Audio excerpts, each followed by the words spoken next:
오늘은 성령 강림절 후 15번째 주일이며 본 교단이 정한 총회의 주일입니다. 우리의 마음과 뜻을 다해 성령 안에서 진리를 따라 하나님 앞에 예배로 나아갑니다.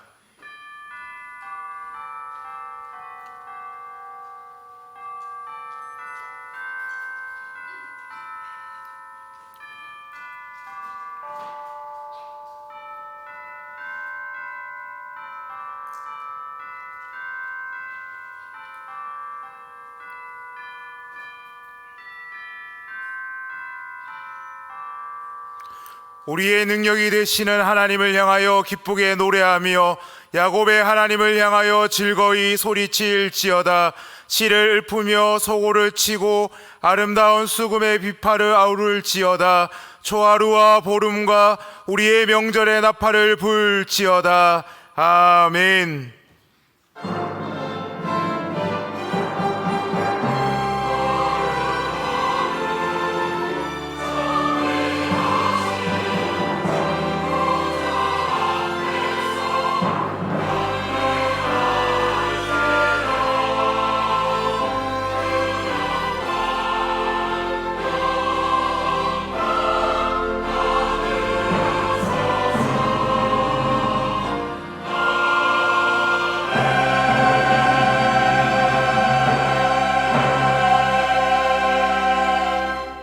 우리를 구원하시고 오늘도 생명의 길로 인도하여 주시는 하나님, 목마른 사슴이 시냇물을 찾기에 갈급함같이 하나님의 은혜를 사모하는 성도들이 성전을 찾아왔습니다. 이곳에서 우리의 갈급한 심령을 흡족히 적시어 주실 은혜의 말씀을 듣게 하여 주옵소서. 성령님의 임재를 통해 상황 심한 자들이 위로를 받게 하시며 병든 자들이 고침을 받아 연약한 자들이 강건해지는 역사가 나타나게 하여 주옵소서. 선한 목자가 되어 늘 우리와 함께 하시는 예수님의 이름으로 기원하옵나이다. 아멘.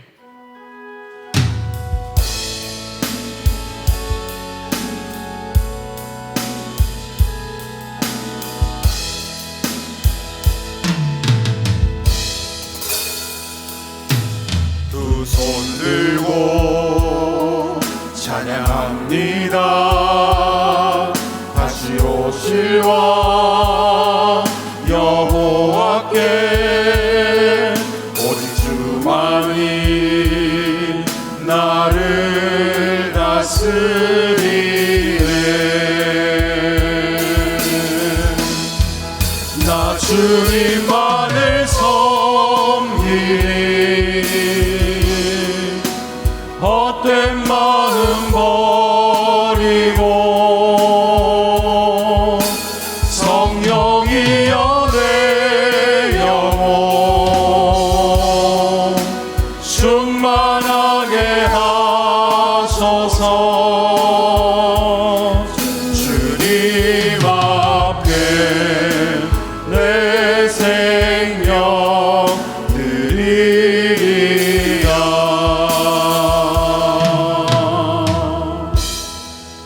참회의 기도를 드리시겠습니다. 너희는 옷을 찢지 말고 마음을 찢고 여호와께로 돌아오라고 하신 하나님, 진실한 마음으로 드리는 우리의 회개를 받아 주옵소서. 지난 한 주간 동안 저희는 세상에 살면서 성도로서 마땅히 버려야 할 것과 취하여야 할 것을 분별하지 못하였습니다.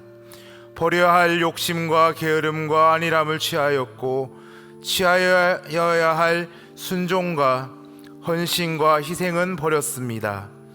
어렵고 힘든 일을 만날 때 기도하기를 잊어버린 채 요동하는 물결처럼 믿음이 없는 것처럼 살아왔습니다. 기쁘고 즐거운 일이 있을 때는 감사하지 않았고 형통할 때에는 내 능력으로 그렇게 된 것이냐 교만하였습니다. 사랑의 주님, 가슴을 두드리고 마음을 찢으며 회개하오니 용서해 주시고 다시는 악한 죄를 반복지 않도록 성령 하나님 도와주옵소서. 예수님의 이름으로 참회 기도 드리오며 이제 우리의 입술로 고백의 기도로 계속해 나아갑니다.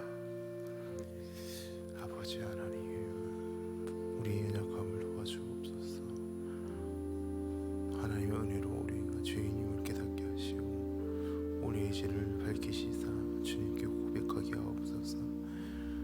아버지 하나님, 정한 마음 우리에게 부어주시고 함께하여 주시고 은혜 베풀어 주시옵소서. 주 예수 그리스도 하나님의 아들이시여 죄인들 우리를 불쌍히 여겨주시고 은혜 베풀어 주시옵소서. 내가 그들을 내버리지 아니하며 미워하지 아니하며 아주 멸하지 아니하고 그들과 맺은 내 언약을 폐하지 아니하리니 나는 여호와 그들의 하나님이 됨이니라. 아멘. 나는 전능하신 아버지 하나님 천지의 창조주를 믿습니다. 나는 그의 유일하신 아들 우리 주 예수 그리스도를 믿습니다. 그는 성령으로 잉태되어 동정녀 마리아에서 나시고 본디오 빌라도에게 고난을 받아 십자가에 못 박혀 죽으시고 장사된 지 사흘 만에 죽은 자 가운데서 다시 살아나셨으며 하늘에 오르시어 전능하신 아버지 하나님 우편에 앉아 계시다가 거기로부터 살아있는 자와 죽은 자를 심판하러 오십니다. 나는 성령을 믿으며 거룩한 공교회와 성도의 교제와 죄를 용서받는 것과 몸의 부활과 영생을 믿습니다. 아멘.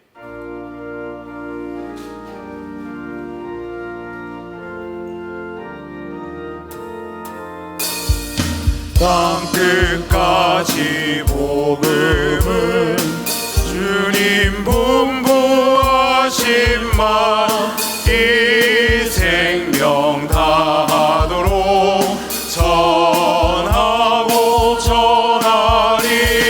너도 나도 복음 들고 외치고 외치자. 동서남북 어디서나 전하고 전하자. 주님 권세 받고서 땅끝까지 복음을 두려워하지 말고 담대히 전하리. 너도 나도 복음 들고 외치고 외치자.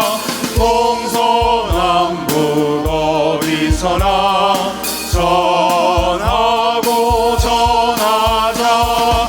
주님 말씀 듣고도 실천하지 않으면 그 책망 두렵구나. 순종에 전하리.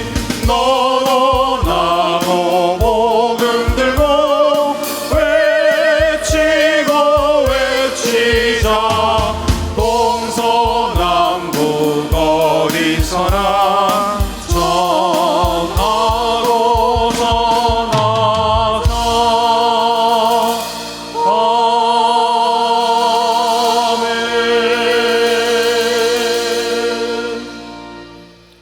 사랑과 은혜가 풍성하신 하나님 아버지, 지난 한 주간도 저희들의 삶을 인도하여 주시고 오늘 복된 주의 날을 주시어 하나님의 거룩한 성전에 올라와 예배하게 하시니 감사를 드립니다. 이 시간 주님 앞에 드리는 저희들의 예배를 기쁘게 받아 주옵시고 이 예배를 통하여 우리 주 여호와 하나님 한 분만 영광 받으시옵소서. 이 세상에 살면서 알게 모르게 지은 모든 죄들을 주님 앞에 고백하오니 십자가 보혈로 깨끗하게 씻음받는 이 시간이 되게 하옵소서. 하나님 아버지, 지난 여름 그 뜨거운 날씨 가운데서도 유압으로부터 청년부까지 여름 수련회와 여전도회 연합 수련회, 그리고 아프리카 단기 선교와 캄보디아 비전 캠프에 이르기까지 모든 여름 행사들을 하나님의 은혜와 보호하심 가운데 잘 마치게 하시고 이 모든 일들을 통하여 우리 대봉교회가 영적으로 충만하게 하시니 감사를 드립니다. 아직도 한낮의 더위는 여전하지만 이제 곧 때를 따라 하나님의 섭리 가운데 저희들에게 가을을 주실 것을 믿사오니 이 가을에는 우리 모두가 영적으로 더 성장하여 풍성한 믿음의 열매를 얻게 하옵소서. 우리로 하여금 날마다 주님을 더 알아가고 날마다 조금이라도 더 예수 그리스도를 닮아가게 하옵소서. 그리하여 우리가 예수로 충만한 삶을 살며 예수님 한 분만으로 만족하며 살게 하옵소서. 우리가 어느 때 어느 곳에서 어떤 형편에 처하든지 우리의 영혼은 늘 주님을 향하고 주님만 바라보며 항상 기뻐하고 쉬지 말고 기도하며 범사에 감사함으로 살게 하옵소서. 아버지 하나님, 주님의 크고 높으신 뜻 가운데 이 땅에 우리 교회를 세우시사 세상에 하나님의 사랑을 보여주시고 진리의 말씀이 선포되게 하시니 감사를 드립니다. 우리 교회가 늘 예수 그리스도의 사랑으로 충만하게 하시고 예수 그리스도의 이야기로 넘쳐나는 교회가 되게 하옵소서. 성령과 진리로 예배하는 교회가 되게 하시고 우리 교회를 통하여 이 땅에서 하나님의 뜻이 이루어지게 하옵소서. 오늘도 목사님을 통하여 주시는 하나님의 말씀을 듣겠사오니 세상에서 지친 우리의 심령이 말씀으로 회복되고 상처가 치유되며 우리의 눈과 귀가 열리는 귀한 시간이 되게 하옵소서. 목사님 늘 성령으로 충만하게 하시고 영육간에 강건하게 지켜 주시옵소서. 열방 중에 나아가 주님 나라 확장을 위해 애쓰고 있는 선교사들과 그 가족들을 늘 지켜주시며 오늘도 교회의 각 기관에서 수고하는 모든 손길들 위해 하나님께서 큰 복 내려 주시옵소서. 경제적 문제를 비롯한 여러 모양의 어려움으로 인해 힘들어하는 성도들이 있으면 그들의 어려움이 하나님의 은혜 가운데 어서속히 해결되게 하여 주시고 또 원치 않는 육신의 병으로 인하여 고통 가운데 있는 우리 성도들이 있사오니 그들의 아픔을 위로하여 주시고 어서속히 깨끗하게 나음받을 수 있도록 인도하여 주시옵소서. 또한 주님 앞에 들고 나온 우리 각자의 기도 제목들도 주님 뜻 안에서 다 합당하게 이루어지기를 간절히 소원하오며 오늘도 정성껏 준비하여 드리는 시온 찬양대의 찬양을 기쁘게 받아 주옵시고 저희들에게는 큰 은혜가 되게 하옵소서. 매일매일의 삶을 통하여 우리가 영적으로 더 성장하기를 간절히 소원하오며 예수 그리스도 이름으로 기도드리옵나이다. 아멘.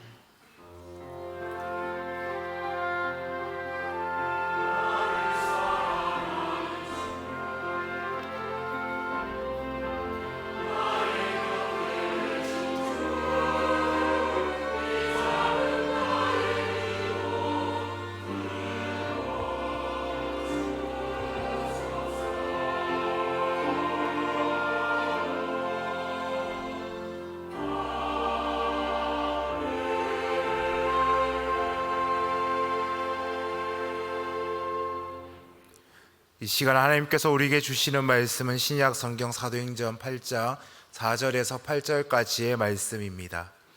사도행전 8장 4절에서 8절의 말씀입니다. 하나님의 말씀을 봉독할 때에 경청하시기 바랍니다.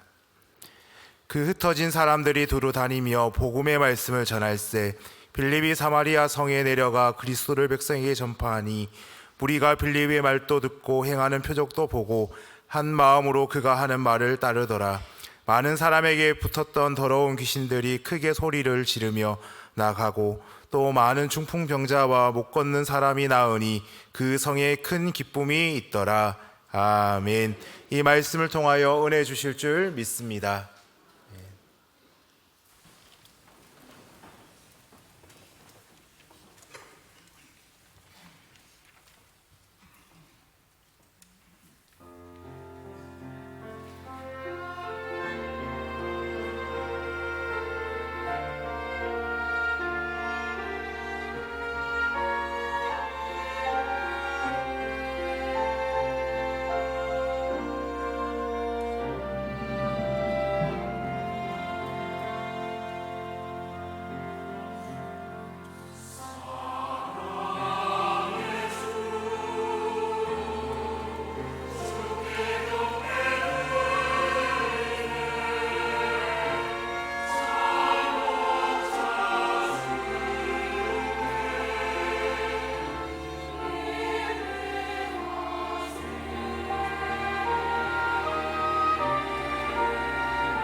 아멘.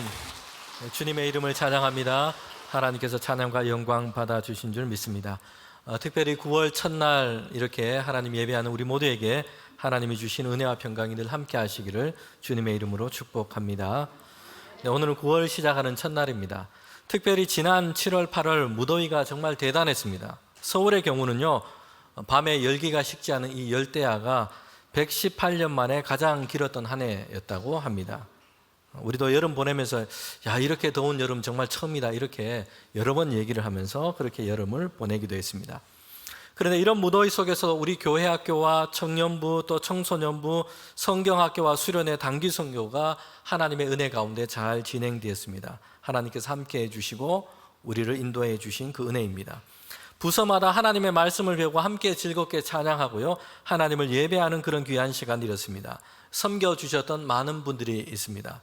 교역자와 교사들은요, 오래전부터 기도하고 계획하고 준비를 했고요, 자녀들의 마음과 그 생각 속에 하나님의 말씀을 심기 위하여 최선을 다했습니다.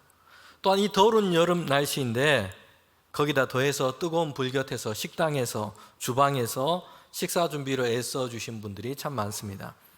참으로 감사를 드리고, 또한 이렇게 섬김을 통해서 우리 교회 학교 자녀들, 우리 청년들이 믿음 안에 더욱더 굳건하게 세워진 줄 믿습니다. 네, 이제 9월부터는 교회로서는 하반기 사역이 시작이 됩니다. 초청주일도 있고요, 부흥사경회도 있고, 또한 장년 성도들을 위한 신앙 강좌도 개설이 됩니다. 여름 계절 중에는 교회 학교 아이들이 성경학교와 수련회를 했다면, 우리 가을에는요, 우리 장년 성도들이 함께 믿음 안에 신앙생활을 세워가는 신앙 강좌가 있습니다. 많은 분들이 좀 신청해서 함께 해주시면 좋겠습니다. 예수님의 사람 제자 훈련 이렇게 있고요, 전도 폭발 훈련 있고, 리딩 지저스 그리스도 중심의 성경 읽기 있습니다. 우리 시간대로 우리 성도들이 함께 참여할 수 있도록 화요일 저녁, 토요일 오전에도 있습니다. 그러니까 신청하셔서 우리 부서별로 또 전도회별로 구역별로 함께 해주시면 좋겠고, 신앙의 성장을 이루어가는 우리 교우들 다 되면 좋겠습니다. 9월부터 해서 사도행전 말씀을 우리 예배 중에 함께 우리가 듣도록 하겠습니다. 작년에 사도행전 8장까지 해서 내 증인이 되리라 라는 주제로 함께 연속으로 설교를 들었고요, 이제 오늘부터 해서는 땅끝까지 이르러 라는 주제로 사도행전 중간 부분 본문으로 함께 하나님 말씀을 듣도록 하겠습니다. 이 사도행전의 시작은요, 부활하신 예수님께서 하나님 우편으로 승천하신 그 사건으로부터 시작이 되고 있습니다. 감람산에서 구름 사이에서 예수님께서는 하나님 우편으로 승천하시면서 제자들에게 말씀하십니다. 예루살렘으로 가서 하나님께서 약속하신 그 성령을 기다리라 라는 것입니다. 그리고 주신 말씀이요, 사도행전 1장 8절 말씀인데 사도행전 전체의 주제 말씀이라 할 수 있습니다. 우리가 이 말씀 화면을 보고 함께 읽도록 하겠습니다. 오직 성령이 너희에게 임하시면 너희가 권능을 받고 예루살렘과 온 유대와 사마리아와 땅끝까지 이르러 내 증인이 되리라 하시니라. 아멘. 예수님의 이 말씀은요, 이제 제자들이 세상 가운데 누구인지를 밝혀주고 있습니다. 주님께서 그들을 세상 가운데 보내셨는데, 제자 삼으셨는데 그 목적이 무엇인지를 밝혀주고 있습니다. 증인입니다.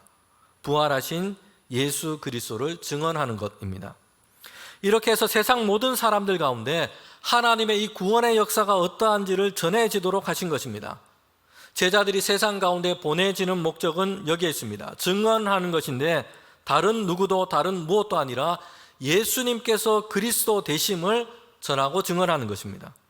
사람들이 이제 예수 그리스도를 믿어서 하나님의 구원의 은혜의 역사를 알도록, 이것을 믿도록 증언하는 것입니다.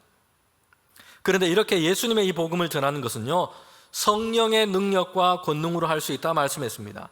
또한 복음을 전해야 할 곳은요, 그들이 있는 그 예루살렘으로부터 시작해서 유대와 사마리아와 땅끝까지 이르러 온 땅을 향해서 온 세상을 향해 증언하는 것이라 말씀했습니다. 성도 여러분, 이것은 성경에 기록된 제자들에게만 해당되는 말씀이 아니고요, 모든 시대에 주님의 이름으로 세워진 교회와 성도들을 향해서 열려진 명령이요 말씀인 것입니다. 오늘 성도들도 그리고 교회들도요, 예수님의 이 말씀 아래서 하나의 정체성을 가지고 있는 겁니다. 교회와 성도들은 예수 그리스도의 증인인 겁니다. 성령의 능력과 권능으로 우리가 있는 곳에서부터 시작해서 세상을 향해서 예수님이 그리스도 되심을 증거하는 존재인 것입니다. 성도가 누구인지, 교회가 무엇을 하는 것인지 이것을 아는 것은 매우 중요합니다. 그래야지 선택과 집중을 할 수 있습니다. 사실 우리가 살면서 우리의 관심을 끄는 것도 많고요, 하고 싶은 것도 많습니다. 주변에서 이렇게 저렇게 요청되는 것들도 얼마나 많은지 모릅니다. 한정된 시간과 이 자원 안에서 우리는 다 그것을 할 수는 없습니다. 그래서 중요하고 본질적인 것이 무엇인지를 알고 여기에 선택하고 집중하는 것이 필요합니다. 우리가 성도로서 함께 또한 모이는 교회로서 더 중요하고 본질적인 것, 이것을 아는 것, 이것을 선택하는 것이 우리에게 필요합니다. 하나님께서 우리에게 주신 본래의 목적과 사명은요, 여기에 있는 것입니다. 세상 가운데 예수 그리스도의 증인이고 하나님의 이 구원의 역사를 전하는 것인 겁니다. 사도행전의 기록은요, 예수님께서 이렇게 제자들에게 주신 이 말씀이 그들을 통하여 어떻게 이루어지고 있는지를 기록하고 있습니다. 제자들과 성도들이 마가의 다락방에 모여서 기도했습니다. 그때 성령이 임했습니다. 그들이 성령의 충만함과 권능을 받았어요. 담대해졌습니다. 이전에는 문을 닫고 다락방 안에 있었는데 오순절에 성령이 그들에게 임하고 나서 그들은 변화되었습니다. 제자들과 성도들은 예루살렘으로 나갔습니다. 성전에 올라가서 기도하기 시작했어요. 그리고 사람들에게 예수님이 그리스도이심을 전하기 시작했습니다. 그런데 우리가 이 사도행전의 역사를 보면요, 제자들과 성도들이 이런 전도와 선교의 역사를 주도하고 있는 것이 아니라는 것을 보게 됩니다. 하나님께서 이루어 가시는 선교 가운데 제자들과 성도들이 거기 지금 참여하고 있습니다. 하나님께서는 그들 가운데 성령을 주시고 때로는 그들을 생각지 못한 방식 가운데 그들을 가운데 열어주시고 그리고 그들이 계획하지 않은 곳으로 제자들과 성도들을 이끌어 가시기도 합니다. 하나님께서는 담대함과 권능을 주셔서 핍박과 박해와 환난 가운데서도 전도와 선교를 할 수 있도록 그들을 세워가십니다. 그래서 이 사도행전의 역사를 보면요, 복음이 증거되는 이 선교를 이끌어 가시는 분, 이것을 이루어 가시는 분, 그 주체는 하나님이 있습니다. 거기에 초대교회 사도들과 성도들이 참여하고 있고 쓰임을 받고 있는 것입니다. 선교하시는 하나님, 또 선교학에서 쓰는 말로는 하나님의 선교라는 이 단어가 있습니다. 1950년대 이후로 하나님의 선교라는 말이 등장하게 됩니다. 이 단어를 그런데 사용하는 한쪽 부류에서는요, 그 강조점이 과도하게 세상의 영역으로 이탈돼 버리기도 했습니다. 그래서 선교라는 개념에서 직접적으로 예수님의 이 복음을 전파하는 것, 주님의 이름을 증거하면서 회심자를 세우는 것, 이런 교회의 사명이 한쪽에서는 약화되기도 했습니다. 세상에서 정의와 해방을 이루는 어떤 사회, 정치적인 운동으로 이탈되는 이런 흐름이 있었던 겁니다. 그러나 복음주의적 교회 그룹 안에서는요, 하나님의 이 선교를 다시 재조명했습니다. 성경의 관점을 새롭게 제시했습니다. 그 중심에 있는 한 가지 운동이 1974년에 시작된 로잔 운동입니다. 15년마다 한 번씩 모이게 되는데 이번에는 우리나라에서 인천 송도에서 9월 말에 모이게 됩니다. 4차 로잔 대회로 모이게 됩니다. 세계 각국에서 복음주의를 대표하는 교회 지도자들이 모여서 함께 교회와 선교의 방향을 세워가는 이런 모임입니다. 그런데 그 기초되는 기본 정신이 세 가지로 정리될 수 있습니다. 여러분, 이 기본 정신은요, 오늘 우리와 성도들이 믿음 안에서 꼭 붙들어야 할 신앙의 기초되는 정신이기도 합니다. 첫 번째는요, 구원의 복음으로서의 예수 그리스도의 유일성입니다.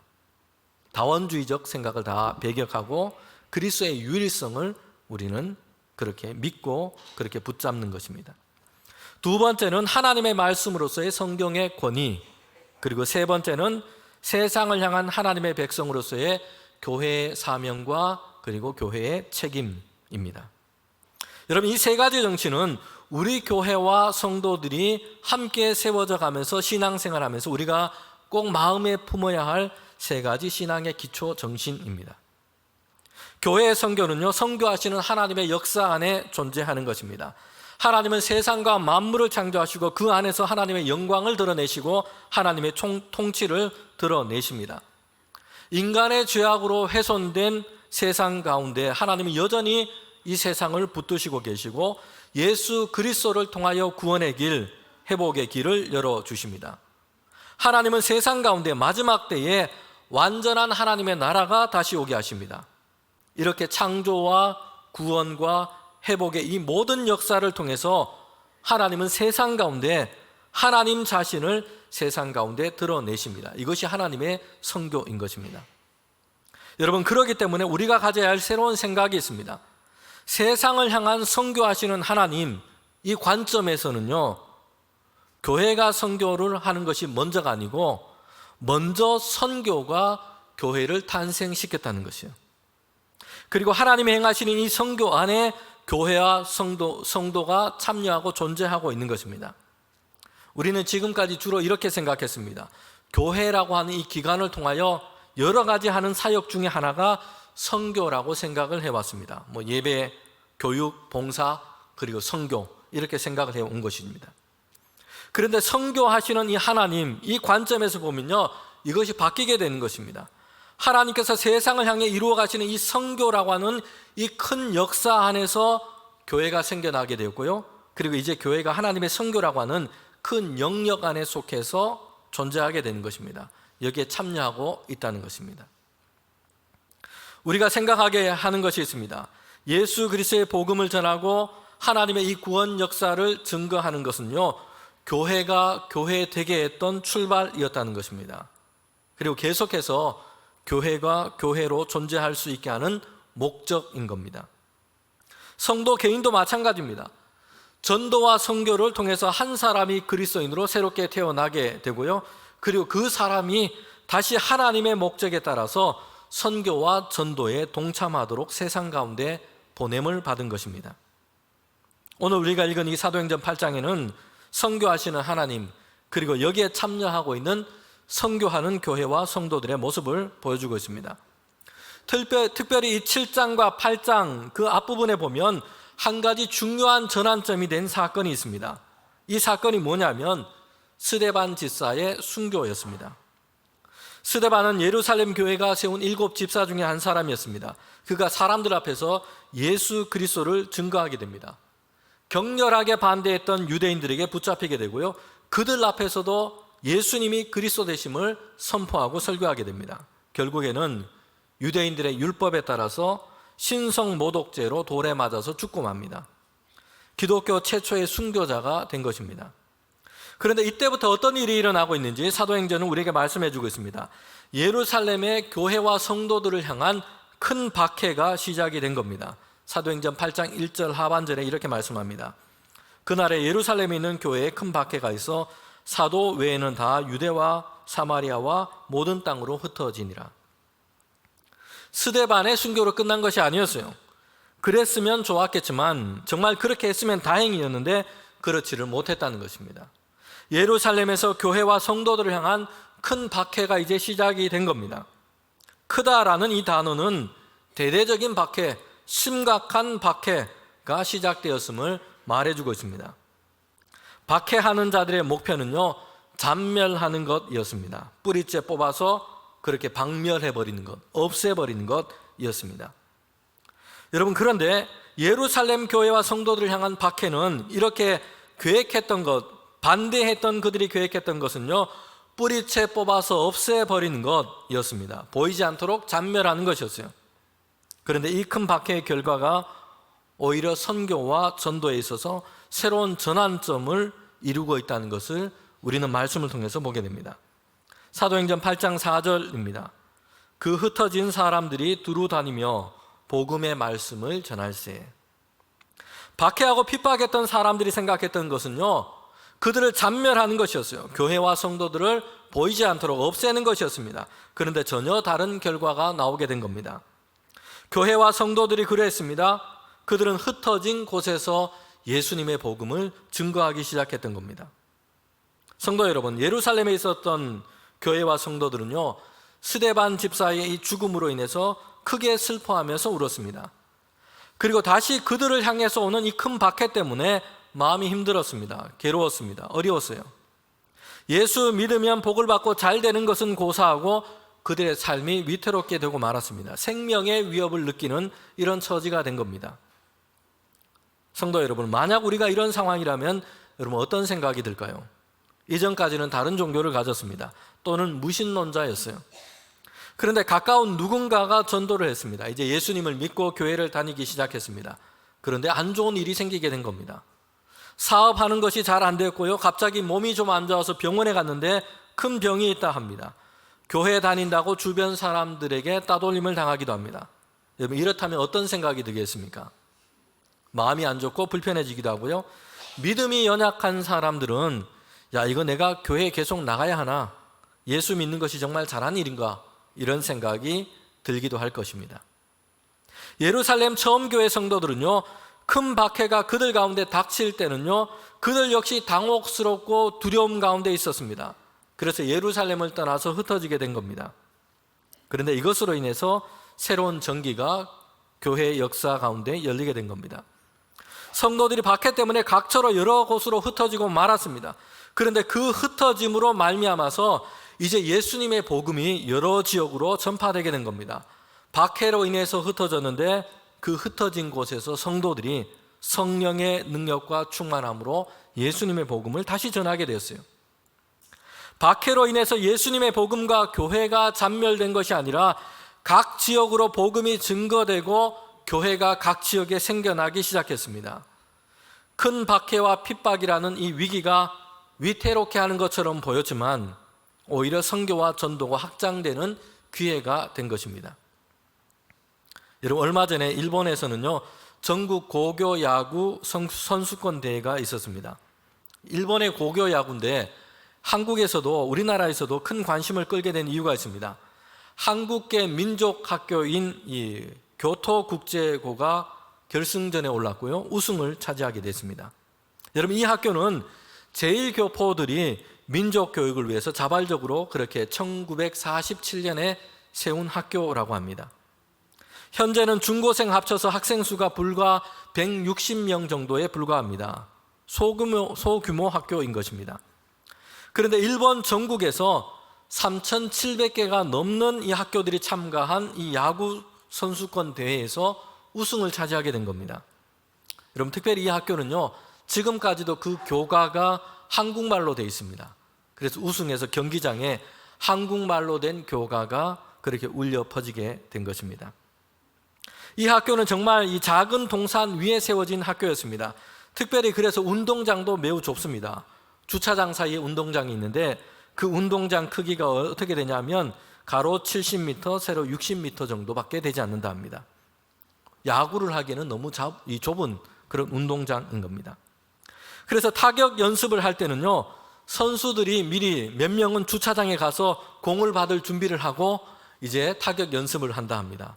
멀리 치면 공이 운동장을 벗어나서 주차장으로 가게 되는데 차에 이게 떨어지면 이게 손상이 되기 때문에 선수 중에 몇 명은 공을 받을 준비를 하고 주차장에 기다리고 있고 타격 연습을 그렇게 했다 합니다. 운동장이 너무 좁기 때문에 그래서 이 팀은 집중적으로 훈련을 했던 것이 뭐냐면 수비 연습을 열심히 했습니다. 좁은 운동장 안에서 그래서 수비를 열심히 훈련했던 것입니다. 성도 여러분, 그런데 여러분, 이 일, 운동장이 좁은 이 악조건이었지만 오히려 이것으로 인해서 여러분 우승을 할 수 있는 그런 계기가 되기도 했다는 것입니다. 쟁쟁한 다른 팀들과 이겨서 우승을 하게 되는데요, 이 팀이 가지고 있는 가장 큰 장점이 있었습니다. 그것은 내야 수비를 정말 잘한다는 것이요. 상대 팀이 점수를 거의 내지 못하도록 수비가 아주 탄탄한 그런 팀으로 성장했던 것입니다. 운동장이 너무 좁고 협소한 것은 참으로 큰 악조건이었습니다. 그런데 그 가운데서도 훈련을 통해서 준비하고 나니까요, 생각 밖에도 나중에 보니까 오히려 이것이 그 팀의 가장 큰 장점을 얻게 되는 계기가 됐다는 것이에요. 우승할 수 있는 중요한 원동력으로 작용하게 됐다는 겁니다. 성도 여러분, 교회와 우리의 삶의 형편을 봐도 그렇습니다. 때로는 이것 때문에 어려워, 때로는 이것 때문에 힘들어 하는 것들이 우리 주변에 얼마나 많습니까? 여러분, 그러나 이런 어려운 점, 이런 연약한 점을 오히려 하나님께서는 더 크고 선한 뜻 가운데 역전해서 사용하여 주실 줄 믿습니다. 여러분, 성도 여러분, 예루살렘 교회와 성도들은요, 그들을 향한 큰 박해 가운데 있었습니다. 그들을 두렵게 하고 흩어지게 했던 것이었습니다. 좋지 못한 상황이었고 악조건이었습니다. 그래서 그들은 힘겨운 마음으로 흩어질 수밖에 없었습니다. 대적자들을 통해서 일어난 이 박해를 통해서 그러나 오히려 하나님은 하나님의 선교를 이루어 가신 것입니다. 박해로 인해서 각처로 흩어진 이 성도들을 통해서 예수님의 복음이 각처로 전파된 것입니다. 전화위복이라는 말이 생각납니다. 화가 변하여 복이 되었다라는 뜻입니다. 큰 박해는 교회와 예루살렘 성도들에게는 그들 가운데 닥친 위기였고 화였습니다. 그러나 이것이 하나님의 선교라고 하는 큰 계획 안에서는 복이 되고 있다는 것입니다. 복음이 예루살렘을 넘어서 다른 지역으로 전파되게 된 겁니다. 그 대표적인 사건이 오늘 본문에 지금 이어지고 있습니다. 사마리아 성까지 예수님의 복음이 증거되게 된 겁니다. 사도행전 8장 5절 말씀입니다. 빌립이 사마리아 성으로 내려가서 그리스도를 백성에게 전파하니. 박해로 인해서 예루살렘 성도들이 흩어지게 되었고요. 그 흩어짐이 오히려 더 멀리까지 복음이 전파되게 되었던 것입니다. 그 대표적인 사건이 사마리아 성의 전도였습니다. 예루살렘의 7 집사 중에 또 한 사람이었던 이 빌립이 사마리아 성으로 가게 되었고 거기서 예수 그리스도의 이 복음을 전파하게 된 겁니다. 우리가 이 성경의 맥락을 볼 때요, 빌립 역시 예루살렘에 있다가 이 박해 때문에 박해를 피해서 흩어진 것으로 보입니다. 박해를 피하기 위해서 예루살렘을 떠날 수밖에 없었던 겁니다. 비록 예루살렘을 떠났지만 예수 믿는 신앙을 떠난 것이 아니었습니다. 오히려 박해를 피해서 간 그곳에서 사마리아 성에서 예수님이 그리스도 되심, 하나님의 이 구원의 역사를 전파하기 시작했던 겁니다. 성도 여러분, 그런데 왜 사도행전에서는 사마리아 성 전도를 대표적으로 지금 이야기를 하고 있을까요? 우리가 생각해 볼 필요가 있습니다. 물론 예수님께서 제자들에게 주신 이 선교 명령을 보면요, 복음을 전파하되 예루살렘 그리고 유대 사마리아와 땅끝까지 이렇게 나옵니다. 여기에도 사마리아가 등장하고 있습니다. 그 지명이 등장하고 있습니다. 그런데 이 사마리아라고 하는 곳이 유대인들에게 어떤 의미가 있는지를 우리가 생각해 볼 필요가 있습니다. 여러분, 사마리아는요, 유대 역사 안에서 멸시와 천대를 받았던 그런 지역이었습니다. 이스라엘이 남과 북으로 나눌 때에는 북이스라엘의 중심 지역이 바로 사마리아 땅이었습니다.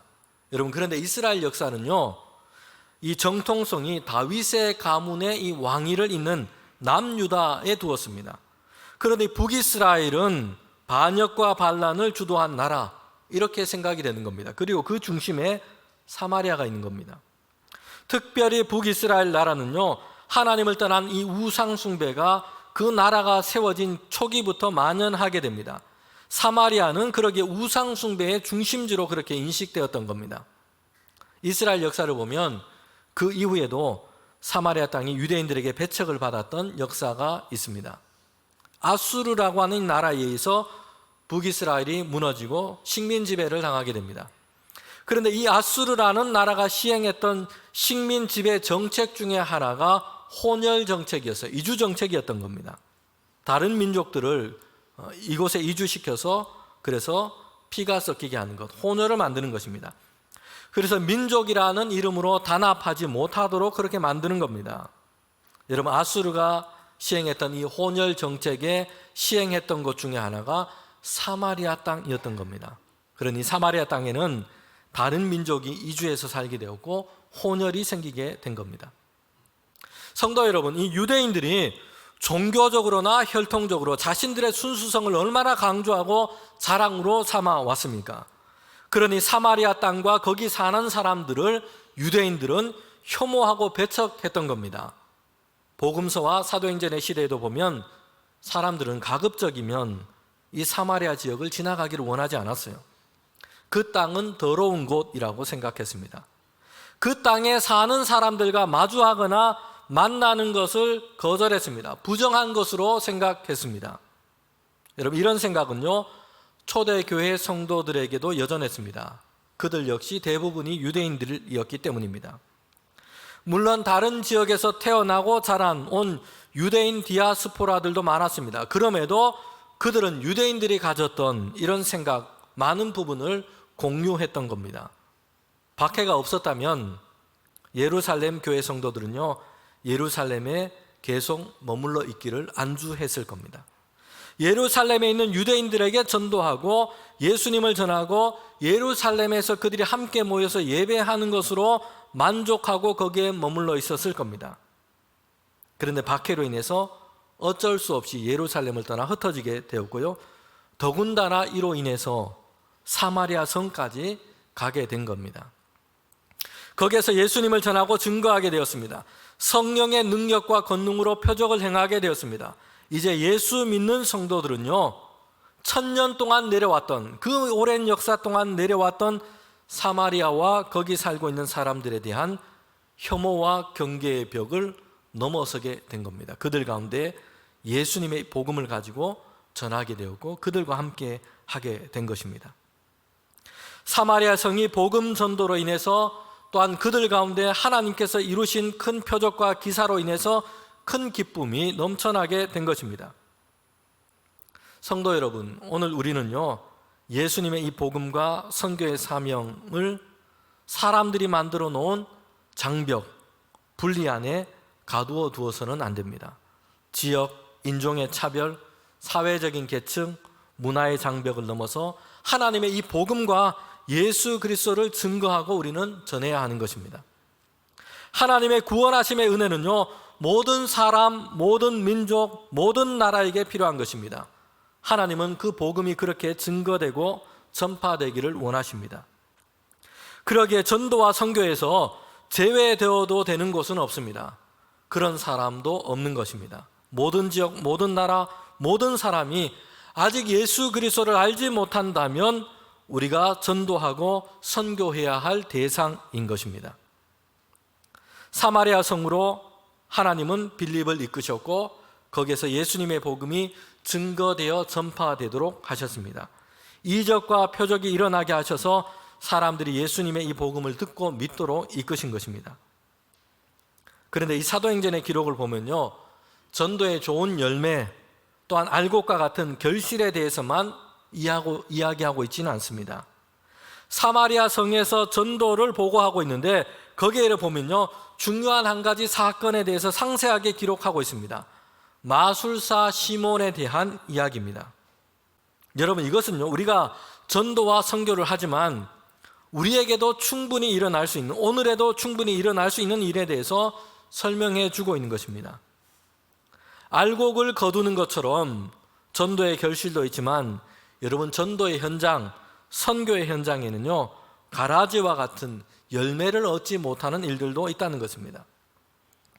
시몬이라는 인물은요, 사마리아 성에서 아주 유명했던 인물이었습니다. 오늘 유행하는 말로 친다면 사마리아 성에서 당시 큰 영향력을 주는 인플루언서입니다. 무엇으로 영향력을 지금 끼치고 있습니까? 주술, 마술, 이런 것이었습니다. 그는 주술사, 마술사였는데 그 영향력이 얼마나 큰지 사마리아 성 안에서는 높은 사람부터 해서 낮은 사람이든 할 것 없이 시몬이라고 하는 이 사람의 영향력 아래에 있었다는 것입니다. 그런데 전도자 빌립이 사마리아 성에 오고는 상황이 달라졌습니다. 빌립은 예수님을 전할 뿐만 아니라 하나님의 이 권능을 힘입어서 표적과 기사를 행했습니다. 악한 영과 귀신에 들린 사람들을 치유했고요, 병든 사람을 고치기도 했습니다. 그러니 사람들이 자연스럽게 이제 빌립에게로, 전도자 빌립에게로 모이기 시작했던 것입니다. 예수님의 복음이 증거되고 전해질 때에 하나님의 권능의 역사가 나타날 때에 일어나는 일입니다. 어둠으로 사람을 이끌어갔던 이 미혹하는 것, 미신과 주술의 영향 아래서 사람들이 벗어나기 시작했던 겁니다. 그런데 여기에서 더 한 가지 중요한 일이 있습니다. 마술사였던 시몬도 빌립이 행하는 것을 보았습니다. 처음에는 자신과 경쟁하는 동일 업종에 종사하는 사람 정도로 생각했습니다. 그런데 가만히 보니까요, 마술사인 자신이 하는 차원을 넘어서 있는 것이요. 그래서 마술사 시몬도 놀라서 이제는 전도자 빌립을 따라다니게 된 겁니다. 세례도 받았고요, 열심히 빌립을 따라다녀서 그가 전하는 말씀도 들었습니다. 그러니 이제는 마술사였는데, 이전에는 마술사였는데 이제는 예수님을 영접하고 신자가 되었다. 주변에서 이렇게 생각을 다 했습니다. 성도 여러분, 그런데 시몬의 이 마음과 생각은 전혀 달랐던 것입니다. 겉모습은 그럴듯했는데 그의 생각과 마음은 전혀 달랐던 것입니다. 그는 회심하지 않은 채 자신의 생각을 가지고 그냥 빌립을 따라다녔던 것입니다. 요즘 사회적인 문제가 되고 있는 것이 있습니다. 딥페이크라고 하는 것이 있는데요, 이것이 큰 문제가 되고 있습니다. 인공지능과 미디어 편집 기술이 합세해서 아주 정교하게 영상이나 이미지를 합성하는 것 뜻합니다. 다른 사람의 얼굴이나 이미지를 합성해서 그 사진과 영상에 실제로 등장하는 인물인 것처럼 그렇게 뒤바꾸어 놓는 것입니다. 사실 예전에는 영화 포스터라든지 중요한 유명한 장면에 사람들의 얼굴을 유머스럽게 이렇게 끼워 넣는 이런 일이었습니다. 그런데 최근에는 음란물이라든지 성적인 범죄에 지금 쓰이고 있어서 사회적으로 큰 파장이 되고 있습니다. 딥페이크라고 하는 것이 실제는 그 사람이 아닌데 얼굴을 바꿔버려서 실제인 것처럼 그렇게 보이도록 만들어버리는 것입니다. 시몬이 지금 딥페이크로 스스로 지금 예수 그리스도를 믿고 세례를 받아서 그리스도인인 것처럼 행세하고 있는 것입니다. 전도자 빌립을 열심히 따라다니고 있어요. 그러나 그 속마음에는 여러분 무엇이 있습니까? 자신도 더 큰 능력을 행하는 그런 기술을 배워서 더 큰 마술사가 되는 것이었습니다. 그래서 사람들에게 다시 주목을 받고 인기를 끌고 더 큰 영향력을 행사하는 것이었습니다. 그래서 시몬은 사도들이 안수할 때 사람들이 성령 받는 것을 보거든요, 돈을 주고서 자신도 그런 권능을 갖게 해달라고 요청하고 있습니다. 사도행전 8장 18절부터 19절 말씀입니다. 시몬이 사도들의 안수로 성령 받는 것을 보고 돈을 들여 이르되 이 권능을 내게도 주어 누구든지 내가 안수하는 사람을 성령을 받게 하여 주소서 하니. 시몬은요, 이전에 자신이 행했던 그 악한 일에서 돌이켜서 회개하고 참으로 예수 그리스도를 영접하고 성도가 된 것이 아니었습니다. 빌립과 사도들이 행하는 이 권능이 부러웠던 겁니다. 이것이 마치 배울 수 있는 기술인 것처럼 생각했던 겁니다. 그래서 사도들에게, 전도자 빌립에게 이걸 얻으려고 따라다녔던 것입니다. 사도들은 이런 시몬의 그 마음속에 있는 악독과 불의가 있다는 것을 알고 책망하고 있는 것입니다. 여전히 그의 마음은 악독과 불의에 매여 있다라고 책망하고 있습니다. 사마리아 성에서 복음이 전파되고 선교의 역사가 빌립과 사도들을 통해서 여러분 일어나고 있습니다. 하나님의 나라와 예수 그리스도의 이름이 증거되고 전도함을 얻어서 믿고 세례받는 자들이 많아지고 있습니다. 성도 여러분, 그런데 그 중에도요, 시몬과 같은 이들도 있다는 것을 보여주고 있습니다. 모든 전도와 선교의 현장에는요, 알곡도 있지만 참된 열매가 없는 가라지도 있다는 것을 말씀해주고 있습니다. 그러나 사도들과 빌립은 어떻게 하고 있습니까?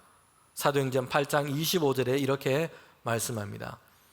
두 사도가 주의 말씀을 증언하여 말한 후에 예루살렘으로 돌아갈새 사마리아인의 여러 마을에서 복음을 전하니라.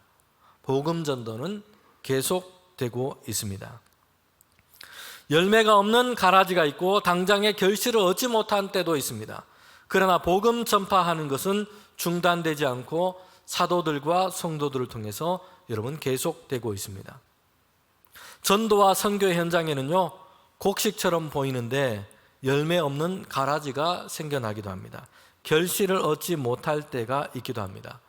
그러나 실망할 것이 아니라 하나님의 선교에 신실하게 참여하는 우리 교회, 우리 모든 성도들 되시기를 주님의 이름으로 축원합니다. 함께 기도드리겠습니다.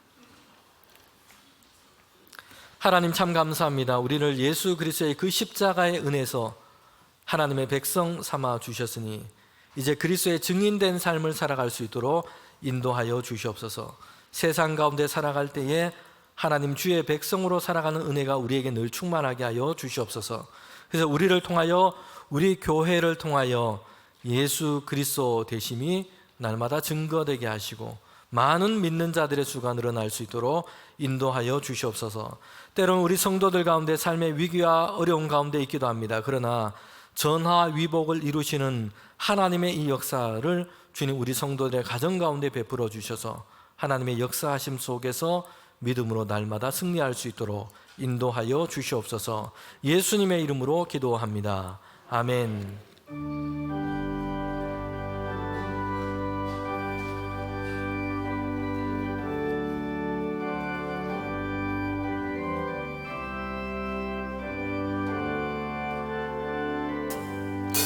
기쁜 소식 들리니 예수 원하신다.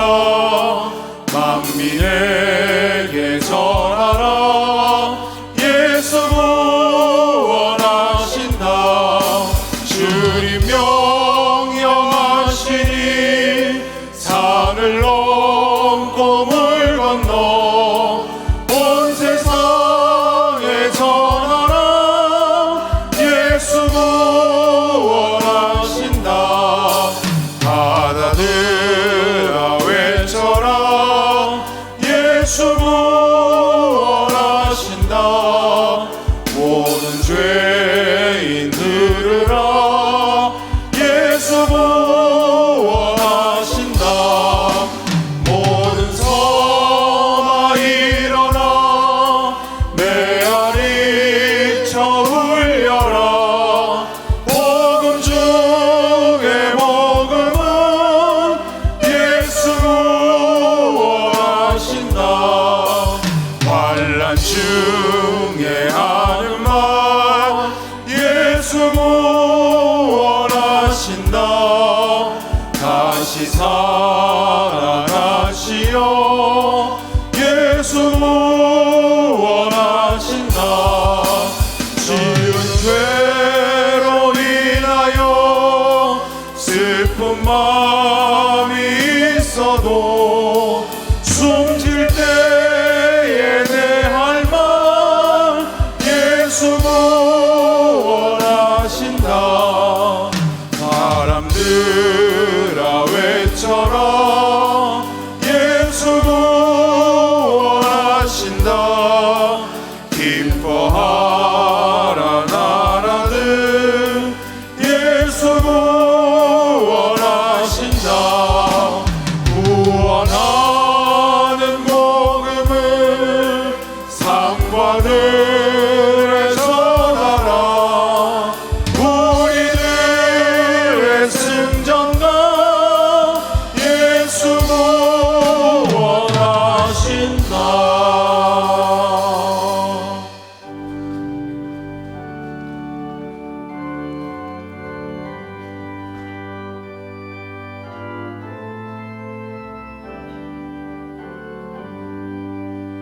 나의 보아 드리니 주여 받아 주셔서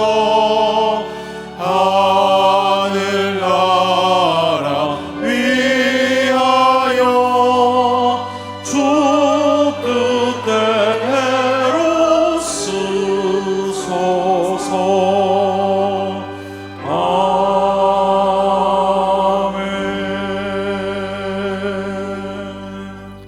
하나님, 이 시간 주님을 예배하며 귀한 예물을 하나님께 올려드립니다. 한 주 동안 우리의 삶을 인도하시고 주님께서 베풀어 주신 그 은혜에 감사함으로 귀한 예물을 올려드리는 우리 모든 성도들의 손길과 그 가정을 주님 인도하여 주시옵소서. 평안 가운데 세워지게 하시고 일터는 하나님께서 함께 하심으로 형통함을 얻는 복을 누리게 하여 주시옵소서. 우리 성도들의 가정을 주님께서 은혜의 손으로 날마다 붙들어 주셔서 믿음 위에 세워진 가정 되게 하시고 날마다 그리스도의 사랑이 그리스도의 사랑이 늘 충만한 가정 될 수 있도록 늘 인도하여 주시옵소서. 하나님, 우리 성도들의 가정을 날마다 주님의 손으로 붙들어 주셔서 하나님의 은혜를 주님 그렇게 은혜 안에 세워져가는 귀한 가정 되게 하여 주시옵소서. 이 귀한 예물이 사용될 때에 하나님의 선한 역사가 드러나게 하시고 주님 예수님의 이 복음이 증거되게 하시고 하나님의 나라가 확장되어 갈 수 있도록 선교지마다 교회마다 날마다 하나님의 은혜를 더하여 주시옵소서. 주님, 우리 연약하고 어려운 중에 있는 우리 성도들을 하나님 기억하여 주셔서 믿음 안에 승리하게 하시고 강건함 더하여 주시고 하나님 새 힘 더하여 주시옵소서. 예수님의 이름으로 기도합니다. 아멘.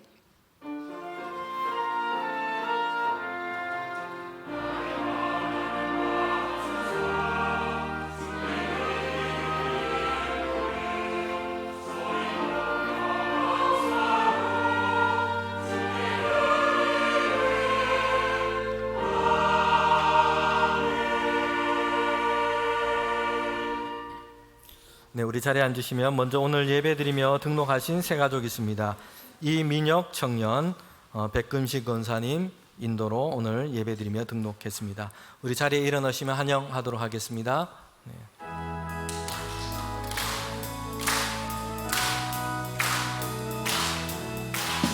찬양합니다. 주님의 이름으로 찬양합니다. 주님의 사랑으로. 네, 환영합니다. 네. 교회 소식 전하도록 하겠습니다. 오늘은 성령 강림절 후 15번째 주일이고 총회 주일입니다. 우리 교단 총회가 더 바르게 또 주님께서 주신 귀한 사명 잘 감당하는 총회로 세워져 갈 수 있도록 기도해 주시기를 바랍니다. 다음 주일 찬양 예배는 청년부 헌신 예배 드리고요, 르완다 단기 선교 보고로 예배 드리도록 하겠습니다. 정기 재직회가 오늘 있습니다. 찬양 예배 후에 본당에서 모이도록 하겠습니다. 우리 대봉 영성훈련반 수강생을 모집합니다. 제가 설교 중에도 말씀을 드렸습니다. 우리 예수님의 사람 제자훈련, 전도폭발훈련, 리딩 지저스, 그리스도 중심의 성경 읽기입니다. 특별히 화요일 저녁, 토요일 오전에도 이렇게 개강을 하게 됩니다. 그러니까 우리 많은 성도님들이 참여해 주시기를 바랍니다. 장년부 성경 공부, 또 건강대학, 전도단 하반기 개강이 있고요, 문화교실도 개강하게 됩니다. 특별히 문화교실 주보 3면을 참고하셔서 우리 교회학교 자녀들이 신청해서 함께 할 수 있도록 해주시면 좋겠습니다. 주보에 나와 있지 않은 광고 한 가지 있습니다. 대구 동남로의 남시 차례가 5일 목요일 날 우리 교회에서 오후 5시 반에 모이도록 하겠습니다. 네, 교우 소식입니다. 지난 주간에 장례 있었습니다. 고 이정순 권사님 소천하셔서 우리 장례 예배 있었습니다. 오늘 특별히 자녀 되는 이옥주 집사님 동신교회 섬기시는데 함께 우리 위로해 주신 교우들과 예배드리고 이렇게 참여했습니다. 우리 예배 후에 인사 나누시면 되겠습니다. 어제 우리 소천하셔서 주보에 알림은 나가지 못했습니다. 김규현 안수 집사님 어제 저녁에 소천하셨고요. 그래서 장례가 있습니다. 가족으로는 이명자 권사님 아내 되시고요, 김민석 안수 집사님 자녀 가정입니다. 오늘 오늘 재직회 후에 위로 예배로 교회에서 출발하고요, 입관 예배는 내일 12시에 드리고 발인 예배는 화요일 날 아침 7시 반에 예배 드립니다. 우리 빈소는 대구 동산병원 시내에 있는 동산병원 장례식장 201호입니다.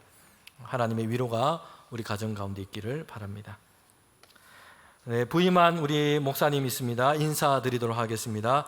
박종성 목사님 오늘 부임했습니다. 이동산과 새가족부 또 사회봉사부를 담당하게 됩니다. 가족으로는 김세롬 사모님 그리고 딸 하영 있습니다. 8월 달에 출산을 해서요, 사모님은 오늘 예배에 함께 드리지는 못했습니다. 우리 인사할 때 박수로 환영하고 격려하도록 하겠습니다. 감사합니다. 네.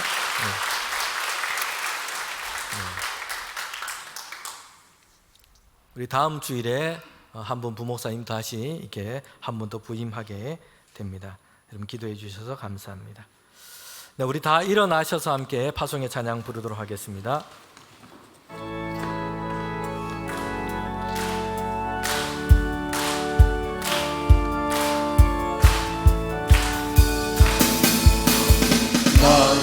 가장 얕은 마음 주님께서 기뻐하시고 작은 일에 큰 기쁨을 느끼게 하시는도다. 내가 지쳐 무력할 때 주님 내게 힘이 되시고 아름다운 하늘나라 내 맘에 주시는도다. 우리에게 축복하신 하나님 사랑 낮은 자를 높여주시고 아름다운 하늘나라 허락하시고 내 모든 것 예비하시네. 찬양함의 기쁨을 감사함의 평안을 간구함의 하나님 알고로 하셨네.